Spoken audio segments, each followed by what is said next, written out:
नमस्कार प्रिय छात्र और छात्राएं, मैं जितेंद्र कुमार रावत अमन कंप्यूटर शॉर्ट हैंड सेंटर आपका हार्दिक स्वागत करता है। जो छात्र और छात्राएं सिंह प्रणाली शॉर्ट हैंड पूरी किताब पढ़ चुके हैं और उस किताब के मैटर की भी शॉर्ट हैंड डिक्टेशन स्पीड बना चुके हैं और उन्हें अधिक शॉर्ट हैंड डिक्टेशन स्पीड बनानी है तो संपर्क करें, क्योंकि हमने रामधारी गुप्ता की किताब में से 203 पेज डिक्टेशन के लिए हैं, जो प्रत्येक पेज में 400 शब्द हैं, जिनका डिक्टेशन 60, 80, 100 व 120 शब्द प्रति मिनट की स्पीड से 400 व 800 शब्दों पर दिया गया है।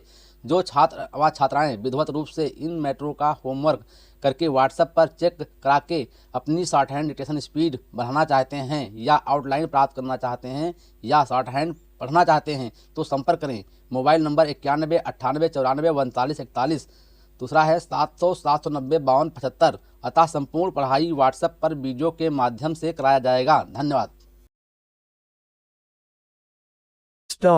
सभापति महोदय, आज हमारे देश में जो ऊपर से लेकर नीचे तक शिक्षा दी जा रही है उसमें व्यवस्था ही एक कारण है जिसकी वजह से शिक्षा का स्तर गिरता जा रहा है। मेरा अपना विचार है कि जो शिक्षा प्रणाली है और जिस रूप में शिक्षा दी जा रही है वही अनुशासनहीनता का भी कारण है। अपने देश और प्रदेश में हर एक की अपनी अपनी भाषा है और वो बालक जो इस देश में पैदा हुआ है, जो अपनी मातृभाषा की गोद में पला है, उसको यदि अपनी मातृभाषा में ही शिक्षा दी जाए तो मेरा विचार है कि शिक्षा का स्तर ठीक हो सकता है। जो सबसे बड़ी भूल और कमी सरकार के द्वारा दी जाने वाली शिक्षा के संबंध में हो रही है वो यह है कि बालक की मातृभाषा में शिक्षा ना देकर उसको उस भाषा में शिक्षा देने की व्यवस्था की गई है जो हमारे देश या प्रदेश की भाषा कभी रही ही नहीं। मेरा अभिप्राय विदेशी भाषा अंग्रेजी से है।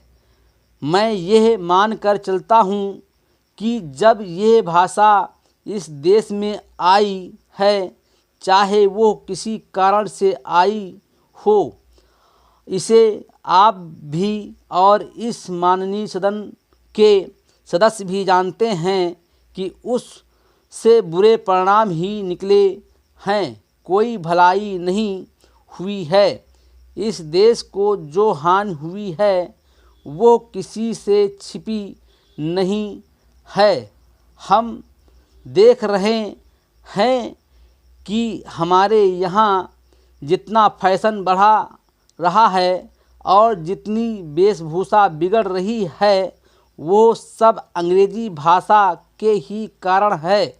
जिस समय यहाँ पर अंग्रेज़ों का राज था, प्रायः यह देखने को मिलता था कि वे लोग जो विशेष करके किसी न किसी तरह से सरकारी पक्ष के ही होते थे, अंग्रेज़ों से मिलने के लिए जाते समय अंग्रेजी वेशभूषा का ही प्रयोग करते थे। परंतु यह प्रदेश और इस देश का दुर्भाग्य है कि अंग्रेज़ों का राज्य समाप्त हो जाने के बाद भी लोग उनकी वेशभूषा को पहनते चले जा रहे हैं। इससे जो प्रभाव हमारे देश के फैशन पर पड़ा उससे लाभ के बजाय हानि ही हुई है और हो भी रही है। मेरा ऐसा विचार है कि अंग्रेजी वेशभूषा से इस देश को बहुत हानि हुई है। भारत की गौरवपूर्ण सभ्यता और संस्कृति के संरक्षण पर पर्याप्त ध्यान देने की आवश्यकता है। Full stop.